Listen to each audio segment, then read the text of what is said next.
Welcome back to our YouTube channel. അപ്പോൾ കുറേ നാളുകൾക്ക് ശേഷമാണ് ഞാൻ ഓൺ വോയിസ് വീഡിയോ ചെയ്യുന്നത്. ഇതുവരെ ഞാൻ അങ്ങനെ ചെയ്തിട്ടുണ്ട്, പക്ഷേ നാട്ടിൽ വന്നതിന് ശേഷം ഞാൻ അങ്ങനെ വീഡിയോ ഒന്നും ചെയ്തിട്ടില്ല. അപ്പോൾ വിചാരിച്ചു ഒന്നൊരു വെറൈറ്റി പിടിക്കാം, കുക്കിംഗ് വീഡിയോ തന്നെ ആവാമെന്ന്. അപ്പോൾ ഞാനല്ല, എൻ്റെ ഹസ്ബൻഡിൻ്റെ ഡാഡിയാണ് ഉണ്ടാക്കുന്നത്. അപ്പോൾ എല്ലാവർക്കും അറിയുന്നൊരു റെസിപ്പിയാണ് ക്യാരറ്റ് ഹൽവയാണ്. മിക്ക ആൾക്കാർക്കും വീട്ടമ്മമാർക്കും അറിയുന്നൊരു കാര്യം. അപ്പോൾ ജസ്റ്റ് ഒന്ന് നിങ്ങൾക്ക് കാണിക്കാം എങ്ങനെയാണ് ഞങ്ങളുടെ രീതിയിൽ, എൻ്റെ രീതിയിലല്ല എൻ്റെ ഡാഡിയുടെ രീതിയിൽ എങ്ങനെയാണ് ക്യാരറ്റ് ഹൽവ വയ്ക്കുന്നതെന്ന് നമുക്ക് നോക്കാം. അപ്പോൾ വീഡിയോയിലോട്ട് പോയാലോ, വാ. അപ്പോൾ ഇതിനായിട്ട് ഞങ്ങൾ 1.5 കിലോ ക്യാരറ്റാണ് എടുത്തിരിക്കുന്നത്.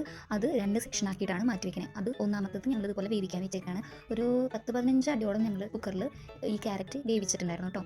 അപ്പോൾ ഇത് ഒരു സെക്ഷൻ.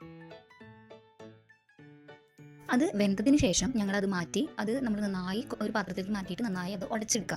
അതാണ് രണ്ടാമത്തെ പരിപാടിയിട്ട് ചെയ്തത്. അതായത് ആദ്യത്തെ നമ്മൾ വേവിച്ച് വെച്ചത് നമ്മളിതുപോലെ നന്നായി 10-15 അത് വിസിൽ നമ്മൾ വേണ്ടി വരുമായിരിക്കും. കാരണം അത്രയും നന്നായിട്ട് ഉടഞ്ഞ് കിട്ടണമെങ്കിൽ അത്രയും ചെയ്യണം. ഇത് ഇത്തിരി ഇത്തിരി വേവിക്കായിരുന്നു, പക്ഷേ ഇത്തിരി വേവ് കുറവായ കാരണം നന്നായി ഉടക്കേണ്ടി വന്നിട്ടുണ്ടായിരുന്നു. ഓക്കെ,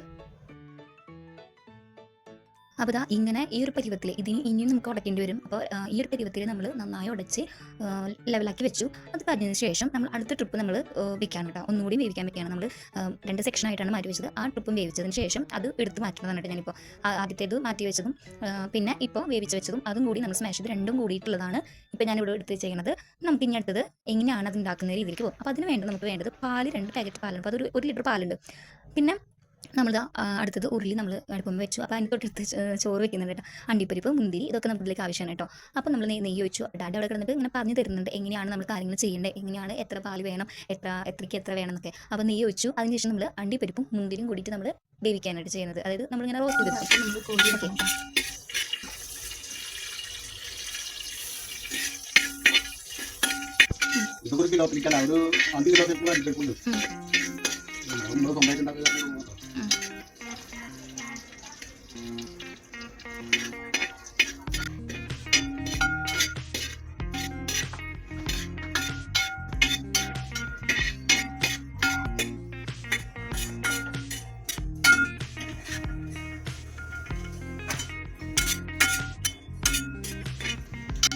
വറുത്തണ്ടിപ്പരിപ്പ് കോരിയെടുത്തതിന് ശേഷം അതിലേക്ക് നമ്മൾ മുന്തിരി ഇട്ടിട്ട് അത് വറുത്തെടുക്കണം കേട്ടോ. അത് നമ്മൾ അണ്ടിപ്പരിപ്പിനേക്കാൾ കുറച്ച് കുറവാണ് എടുത്തേക്കണം കേട്ടോ. അപ്പോൾ അതുപോലെ വറുത്ത് അണ്ടിപ്പരിപ്പിനൊപ്പം തന്നെ മാറ്റി വെക്കുന്നുണ്ട്. അതിനുശേഷം നമ്മൾ 1 ലിറ്റർ പാലാണ് കേട്ടോ അതിലേക്ക് വെക്കുന്നത്. നമ്മളെല്ലാം കോരിയെടുത്തതിന് ശേഷം ആ നെയ്യിൽ തന്നെ നമ്മൾ 1 ലിറ്റർ പാല് അതിലേക്ക് ഒഴിക്കുന്നുണ്ട്. പക്ഷേ 1 ലിറ്ററിൻ്റെ ആവശ്യമില്ല, 1/2 ലിറ്റർ മതി എന്നാണ് അപ്പോൾ ഡാഡി പറയുന്നത് കേട്ടോ. നമ്മളിപ്പോൾ കുറേ നമ്മുടെ വീട്ടിലുണ്ടാക്കുന്ന കാരണം നമ്മുടെ ആൾക്കാർക്ക് കഴിക്കാൻ വേണ്ടിയിട്ട് നമുക്ക് ഇഷ്ടംപോലെ പാല് ആഡ് ചെയ്യണം മാത്രം.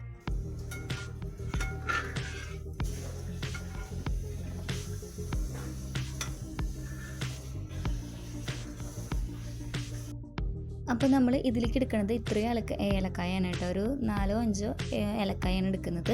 അത് പൊടിച്ചെടുക്കുകയാണ് ചെയ്യുന്നത് കേട്ടോ, ആ തൊലി കളഞ്ഞിട്ട്. ഇതിൻ്റെ ഒപ്പം തന്നെ ഇതിലേക്ക് നമ്മൾ പാലിലേക്ക് ക്യാരറ്റ്, നമ്മൾ ഉടച്ച് വെച്ചിട്ടുള്ള ക്യാരറ്റ് നമ്മൾ നന്നായി ചേർത്ത് ഒരു 10-15 മിനിറ്റോളം നമ്മൾ ഇളക്കുന്നുണ്ട്. അപ്പോൾ നമ്മൾ തൊലി കളഞ്ഞിട്ട് ഇതുപോലെയാണ് കിട്ടിയത്. അപ്പോൾ നമുക്ക് ഇത് പൊടിപ്പിക്കാനായിട്ട് നമുക്ക് എന്തായാലും പഞ്ചസാരയും മിക്സ് ചെയ്തിട്ടാണ് നമ്മൾ പൊടിച്ചെടുക്കണം കേട്ടോ. നന്നായി പൊടിച്ചെടുക്കണം, നല്ല നൈസ് ടൈൽ പൊടിയാവണം. അപ്പോൾ അതിൻ്റെ ഒപ്പം തന്നെ ഞാൻ ഇതിൻ്റെ ടേസ്റ്റ് ഉണ്ടോ എന്ന് അറിയാൻ വേണ്ടിയിട്ട് ഞാൻ ജസ്റ്റ് ഒന്ന് ടേസ്റ്റ് ചെയ്ത് നോക്കണ്ടായിരുന്നു കേട്ടോ. അത് നമ്മൾ ഇതിലേക്ക് ആഡ് ചെയ്യണം അടുത്തത് ചെയ്യുന്നത് കേട്ടോ. പിന്നെ ഇതിന് നമ്മൾ നന്നായിട്ടൊരു 1/2 മണിക്കൂറോളം മുക്കിൽ നമ്മളിതിങ്ങനെ ഇളക്കിക്കൊണ്ടേ ഇരിക്കണം. അങ്ങനെ ഇളക്കി ഈ പാല് മുഴുവൻ വറ്റുന്ന രീതിയിൽ അതായത് ഒരു തിക്നെസ് ഉണ്ടാവണം. അപ്പോൾ നമ്മൾ ഇതിലേക്ക് ഇപ്പോൾ എടുത്തേക്കുന്നത് ഒരു 100-150 ഗ്രാം പഞ്ചസാരയാണ് നമ്മൾ എടുക്കുന്നത്. കാരണം ഓൾറെഡി ക്യാരറ്റിന് മധുരം ഉണ്ടെങ്കിൽ നമുക്ക് പഞ്ചസാര അധികം ഇടുന്നത് കുടിക്കും. അപ്പോൾ അതുകൊണ്ട് നമ്മൾ ആവശ്യത്തിനുള്ള പഞ്ചസാര മാത്രമേ ഇതിലേക്ക് ആഡ് ചെയ്തിട്ടുള്ളൂ കേട്ടോ. കുറച്ച് പഞ്ചസാര ഞങ്ങൾ ആഡ് ചെയ്ത് 100 ഗ്രാമോളം പഞ്ചസാര ഞങ്ങൾ ഇതിലേക്ക് ആഡ് ചെയ്തിട്ടുണ്ട്.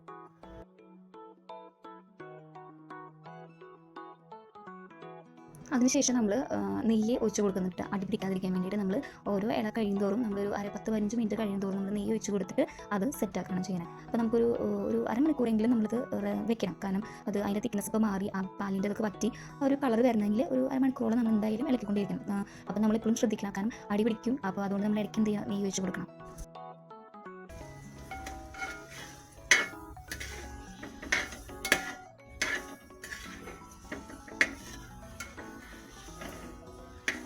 ഇതിലേക്ക് നമ്മൾ ഇനി റോസ്റ്റ് ചെയ്ത് വെച്ചിട്ടുള്ള അണ്ടിപ്പരിപ്പും മുന്തിരിയും ഇട്ടിട്ട് നന്നായി ഇളക്കി ഒരു 10-15 മിനിറ്റോളം ഇതുപോലെ ഇളക്കി സെറ്റാക്കാൻ വേണ്ടിയിട്ട് വെക്കണം കേട്ടോ. ക്യാരറ്റ് ഹൽവ ഇവിടെ റെഡി ആയിക്കൊണ്ടിരിക്കുകയാണ് കേട്ടോ. അപ്പം ഇനി കഴിയാറായിട്ടുണ്ട്. കുറച്ചും കൂടി നേരം കൂടി ചെറുതീയിൽ വെച്ചിട്ട് വേവിച്ച് കഴിഞ്ഞാൽ അത് സെറ്റായി. ഓക്കെ, അപ്പോൾ അതിനുശേഷം നമ്മൾ ജസ്റ്റ് അങ്ങോട്ടും ഇങ്ങോട്ടും ഒന്ന് മറിച്ചിട്ടു. അത് കഴിഞ്ഞിട്ട് നമ്മുടെ തീ ചെറുതീയിലുള്ളത് നമ്മൾ തീ ഓഫ് ആക്കിയിട്ടുണ്ടായിരുന്നു കേട്ടോ. അപ്പോൾ ഇനി നമുക്ക് അതിലേക്ക് ഇനി നമ്മൾ നേരത്തെ മാറ്റി വെച്ചിട്ടുള്ള അണ്ടിപ്പരിപ്പും മുന്തിരിയും ഉപ്പ് ജസ്റ്റ് മിക്സ് ചെയ്ത് ഒന്ന് ഒരു 10-15 മിനിറ്റോളം നമ്മൾ തണുക്കാനായിട്ട് വെക്കുന്നുണ്ട്. അപ്പോൾ ക്യാരറ്റ് ഹൽവയുടെ പരിപാടി ഇത്രയുള്ളൂ കേട്ടോ. അപ്പം എല്ലാവർക്കും വീട്ടിൽ ചെയ്യാവുന്നതാണ്. അപ്പോൾ എല്ലാവരും ട്രൈ ചെയ്യുക. അപ്പോൾ ഞങ്ങളുടെ വീഡിയോ ഇഷ്ടമായെങ്കിൽ ലൈക്ക് ചെയ്യുക, ഷെയർ ചെയ്യുക, സബ്സ്ക്രൈബ് ചെയ്യുക, തൊട്ടടുത്തുള്ള ബെല്ലൈക്കൻ ക്ലിക്ക് ചെയ്യാൻ മറക്കരുത് കേട്ടോ. അപ്പോൾ ഞങ്ങൾ ഇനി പുതിയ വീഡിയോ ആയിട്ട് വരാം. ബൈ.